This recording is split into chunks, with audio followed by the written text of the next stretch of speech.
Assalamualaikum warahmatullahi wabarakatuh. Alhamdulillah.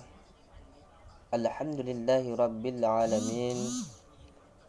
Wassalatu ala sayyidina Muhammadin wa ala alihi at-tahirin wa sahbihi ajma'in. Ashhadu an la ilaha illallah wa ashhadu anna Muhammadan abduhu wa rasuluh. Allahumma salli ala sayyidina Muhammad wa ala alihi sayyidina Muhammad. Amma ba'd.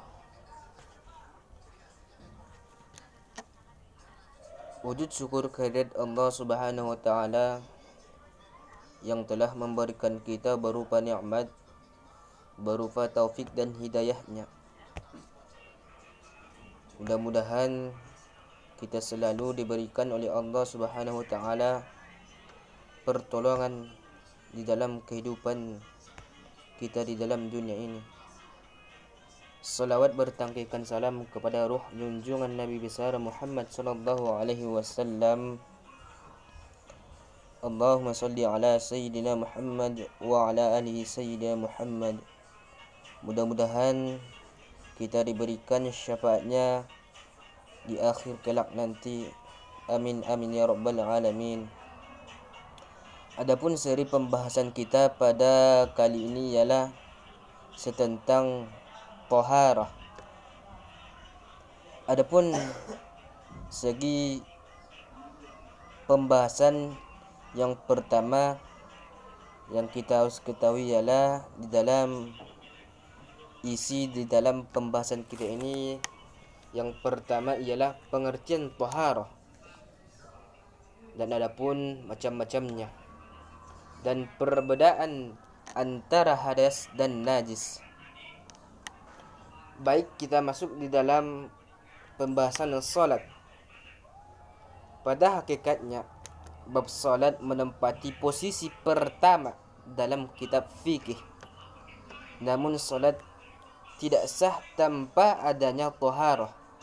Maka dengan alasan demikian, taharah didahulukan daripada salat.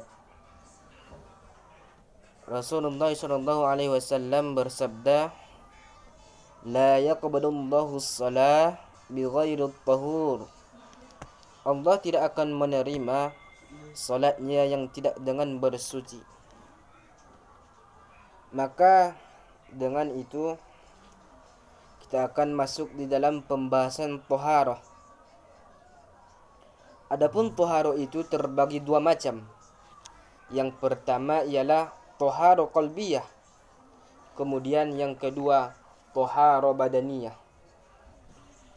Adapun yang dimaksud dengan taharah qalbiyah ialah yaitu mensucikan hati dari perbuatan syirik dan maksiat dengan cara bertauhid, mendekatkan diri kepada Allah dan beramal-amal saleh. Sedangkan yang dimaksud dengan taharah badaniyah yaitu mensucikan badan dari hadas dan najis dengan cara berwudu ataupun mandi wajib. Baik, kita masuk di dalam pembahasan. Kita berfokus kepada taharah badaniyah. Dan kita masuk pengertian taharah. Adapun pengertian taharah di dalam secara bahasa, taharah itu artinya bersuci. Dan secara istilah adalah suatu kegiatan bersuci dari hadas maupun najis. Adapun di dalam hadas dan najis ada perbedaan antara keduanya.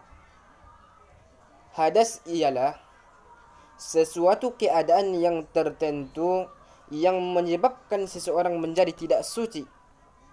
Sedangkan yang dimaksud dengan najis, dianya sesuatu benda tertentu yang menyebabkan seseorang menjadi tidak suci. Dan ada pula hadas itu tidak tampak zatnya, sedangkan najis tampak zatnya. Hadas membatalkan wudu, najis tidak membatalkan wudu. Hadas itu terletak pada tubuh, sedangkan najis terletak di selain tubuh. Contoh hadas dan najis. Hadas ialah yang termasuk dianya haid dan nifas, dan junub dan buang angin. Adapun najis ialah air liur anjing, darah haid, dan air kencing ataupun tinja dan lain-lain sebagainya. Hadas itu terbagi dua. Yang pertama hadas asghar, dianya hadas kecil. Kemudian yang kedua hadas besar. Yang dimaksud dengan hadas asghar ialah hadas kecil. Seperumpamanya kita buat contoh di dalam hadas kecil, yaitu sesuatu keadaan yang mewajibkan wudu seperti buang air kecil dan buang air besar dan buang angin. Sedangkan hadas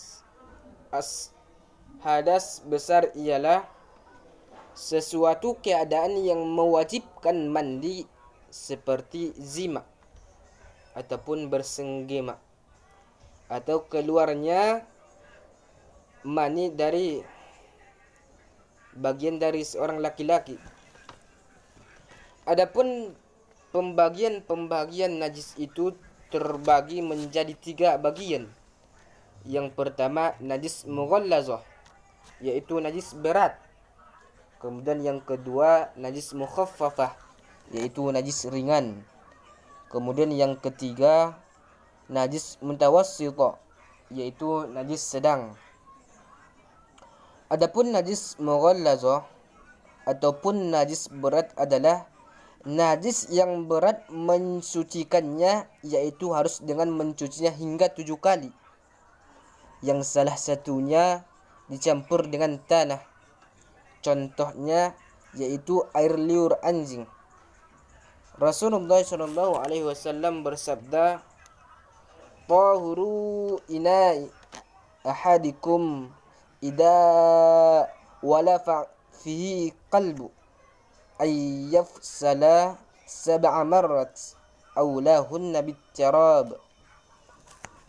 Cara mensucikan bejana dari seseorang di antara kalian jika dijilat anjing adalah dengan mensucikannya 7 kali cucian. 7 marrat, 7 kali cucian. Yang pertama menggunakan tanah-tanah. Hadis riwayat Al-Bukhari ataupun muttafaqun alaih, hadis riwayat Bukhari Muslim. Kemudian najis mukhaffafah, dianya najis ringan. Sedangkan najis ringan ini cara mensucikannya yaitu cukup dengan memercikkan air saja pada bagian yang terkena najis tanpa harus dicuci, dikecuk ataupun diperes. Contohnya yaitu air kencing bayi laki-laki yang belum memakan ASI ataupun air susu ibu.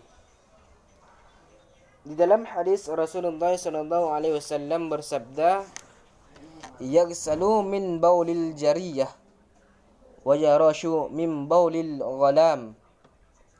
Kencing bayi perempuan itu dicuci, sedangkan bayi laki-laki itu dipercik. Hadis riwayat Abu Daud.